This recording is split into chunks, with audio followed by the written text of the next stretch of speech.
everyone, and welcome to our next video in the series. I'm making videos with WeVideo and doing some great digital storytelling.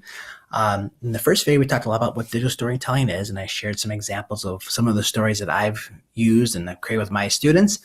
This video, we're going to look at basically how to create an account for you, how a student can create an account, how to log into your account, and we'll also look at what the dashboard is when you actually log in for the first time. Okay, so right now I'm using an incognito window because if I went to a regular tab on Chrome, basically it would show myself already logged in. Now I'm using Chrome because I'm on a Chromebook, and WeVideo is great for using Chromebooks right now. I'm doing a screencast right now with WeVideo. I'm using WeVideo screencasting tool to record my screen. And I wanted to sort of, again, use everything in these videos from WeVideo so you can see how you can make videos with this tool. WeVideo does work on like other browsers like Firefox, but if I'm on a Chromebook, obviously I'm using Chrome, and a lot of our students now are using Chromebooks, so it's a great tool to use. There are WeVideo apps for iPad and Android users, and there is some tie-in to your WeVideo account on the web, but it isn't complete, and I will talk about that later, and I might do that more for an advanced course. Okay, so here we go. So let's look at this. The very first time you're going to do sign up. And it's going to bring you to a login prompt where you could give them your credentials. But for us, really, and that's not where I want to go. There we go. What we're looking at here is this screen will come up and will say, choose the plan that fits for you. And you have like all these, like you could buy $8 a month. Now we're not doing that. For the first time, and it says like for schools and districts, gives you some like pricing and things like that. But what we're going to do is we're going to go to down here, get started with a free WeVideo account.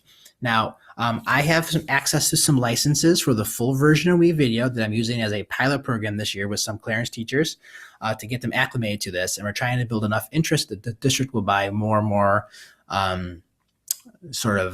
licenses for everyone. That'd be awesome because it's a great tool. There are some limitations with the free account, which we'll talk about a little bit later on. But it doesn't matter if you're on the free or if you're on the paid version, you got to make an account. This is really the easiest way to make an account. So go down to free WeVideo account, click on that link. And it's taking me a little bit of time because my computer's a little slow. My connection speeds here aren't the best at home. And you would be, fill in your credentials. Don't fill this in right here because what we want to do is we want to sign up with Google. Okay, because it's easy to use your Google account, have your Google credentials. Same thing if the students are on the same Google domain. So for here, if you're a Clarence teacher watching this, right, we have our own account, Google accounts through Clarence to our students, and they're sort of tied together. So that's important that everybody's on the same account. So I'm going to log in with Google, and it's just going to ask you for your Google credentials and things of that nature. Okay, and the first time you do this, it's going to ask you to put in your Google email address and your password. And if you're a Clarence user, you would certainly use your Clarence email and then your network password. If you're not a Clarence user, right, whatever you're using for your Google accounts. And then you would click next and next, and you have your account. Okay, so that's basically how this actually works. Let me go back to WeVideo. Okay, the main page there, because then when you go back to WeVideo for another time, you're just going to want to hit the sign in button. Okay, it's going to bring up a similar sort of hit the login button. It's going to bring up a similar sort of look to it. And welcome back. And again, you would click here, log in with Google, if that's what you use to create your account in the first place. Just log in with Google. And if you're already logged into a Chromebook, that's it. You're already in. So what's nice about a Chromebook, when you're logged into a Chromebook, it already knows what credentials you're using, so you don't have to do it again and again and again. But because I'm on an incognito tab, it's asking it all over again, and you just fill this in again, right? So that's how this works. Okay, so it's very easy, okay, to create an account and to sign in, especially if you're using Chrome, especially if you're using Google, very easy. Okay, so let me get out of here, and I'm gonna go back to my account here. I'm gonna go back to the dashboard. So now I'm signed into my WeVideo account, and this is the main area that comes up when you first log in. Now it gives you, says your name, hello, time used, how much storage you have left. Now I have the premium version, so I have a lot of time. I have a lot of storage, obviously. But if you're in the free account, that's a lot more condensed, okay? So that's important to realize that, okay? So We will talk about some of those differences later on in the course, but you will have some limitations on the free account. The biggest limitation is time to export a video. If you're a student, I think you can only do about 7 minutes for a free video export, which is fine for like a small project. If you want to do like a couple-minute projects and another couple-minute projects. Again, if you're using a larger product, if it's like 7 minutes longer or 10, 12 minutes, you're going to have some difficulties. But honestly, I use the free video account with my students for the past couple of years without a lot of challenges or difficulties. Okay, so this is your project. It gives you what your most recent project you've been working on.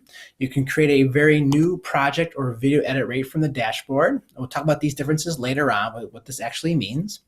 You can also view all your projects here. And you can organize them into folders, which we'll talk about that more later on.